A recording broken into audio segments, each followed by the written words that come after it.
Good morning, everyone. Have a nice day. So today let us discuss about heating effect of current. Heating effect of current. So far we have learned or we have discussed a couple of things about current. So we have learned about current and what is current and what is circuit and what is components and what is the symbol of the such components, and these are the things we have learned or discussed in previous class. Today we are going to learn effect of currents. What are the effect? The first effect, heating effect of current. So heating effect, this is the first effect produced by current. Okay, so let us try to do an experiment. So take a two bulb connected in a circuit, that means with a wire and cell, and one should be switched on, one let it be off, and try to keep your hand nearby it. You should not touch, your safety should be first. So that's why you have to keep your hand nearby the bulb. So when you keep your hand in the first case, that means when the switch is on, and you will, if you keep your hand nearby, so you will feel hot. In second case, you do not feel hot because it is switched off, the circuit is incomplete. So that when the current is passing through a conductor, so it can produce a effect. That effect is called heating effect. So heat can be produced when the current is passing through a conductor. That's why you feel hot when you keep nearby, keep your hand nearby the bulb. Okay, so where do we experience heating effect?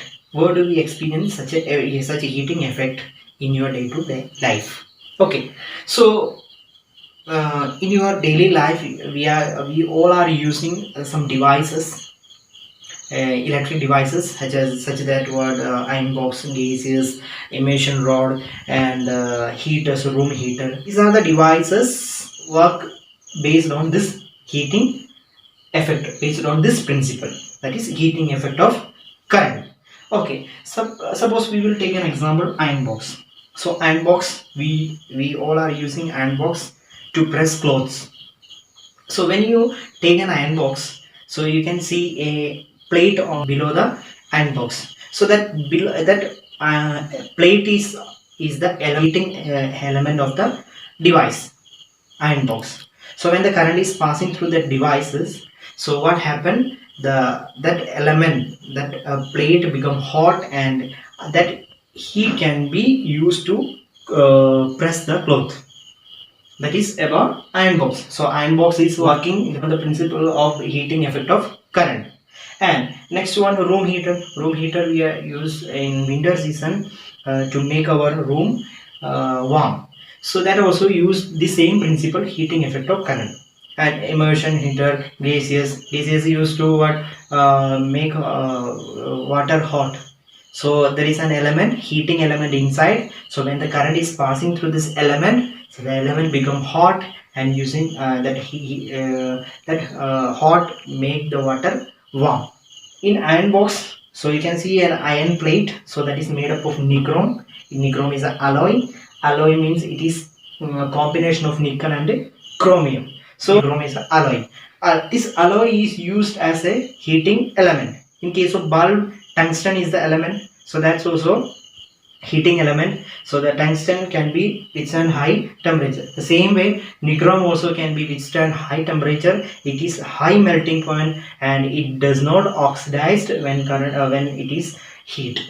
When it is exposed to the oxygen, it will not burn. So the current can be produced a heating effect. We are going to discuss about factor determine the heat produced by current. What are the factors determine the heat produced by the current? First one is given here, material of the wire, length of the wire, and last one is thickness of the wire.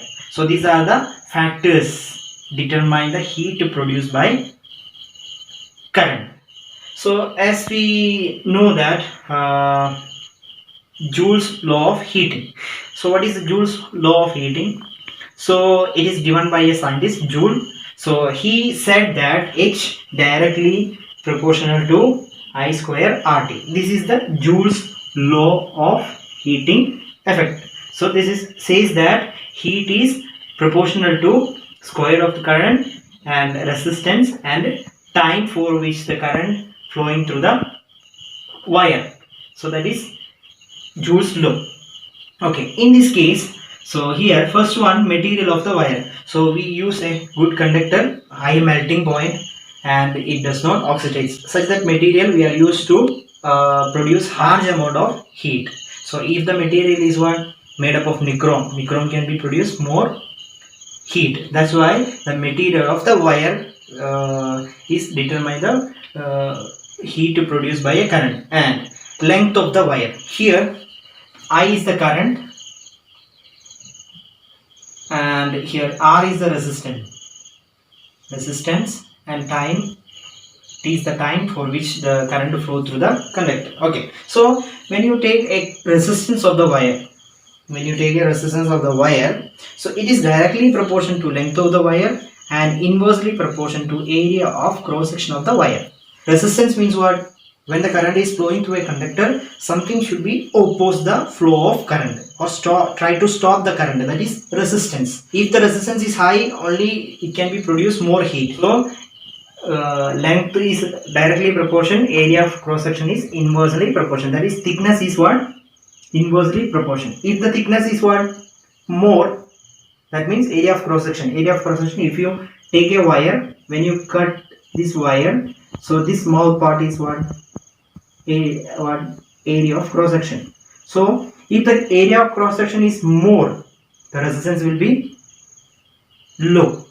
If the area of cross section is less, the resistance will be high. So when the resistance is high, it can produce more heat. If the resistance is low, it cannot produce more heat. So to get the high resistance, we have to use what? Long wire with a less cross section. Then you can produce more heat. Material we are using alloy, which is made up of nickel and chromium. So that's why these are the factors determine the heat produced by current. So heat produced by current means if the current is too high, so it can be produce more heat, and if the resistance is high, it can be produce more heat, and time also depend on this heat produced by the heat produced in a wire or in a device when the current is passing through it. So when you talk about a resistance, if the resistance is high, it can produce more heat. To get high resistance, we use a long wire. To get high resistance, we use less area of cross section. So these are the factors determine the heat produced by current. First one, material of the wire, and second one, length of the wire, and third one, thickness of the wire. So we have discussed this equation based on the Joule's law of heating effect. Joule's is the scientist. He made this law, heating effect of. So Joule's law of heating effect, and the law says that heat produced by the conductor is proportional to current flow through the conductor and resistance of the wire and time for which current passing through the wire. Based on this heating effect of current, so there is some applications. Fuse is what used based on the principle of heating effect of current. So when the high amount of heat is produced or going through a wire, so it can produce heat and sometimes it is melt. So that principle is used in the fuse. So fuse is what? Actually it is a safety devices used in home. So what will happen? So when the current is passing through it, excessive current can be stopped by using this kind of fuse. So how it is work? So when the current is passing through the wire, so the fuse contain a small wire.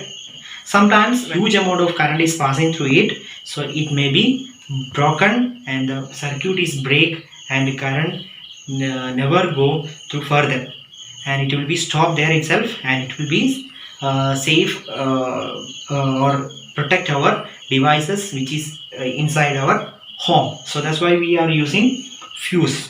So fuse is working the principle of what? Heating effect of current.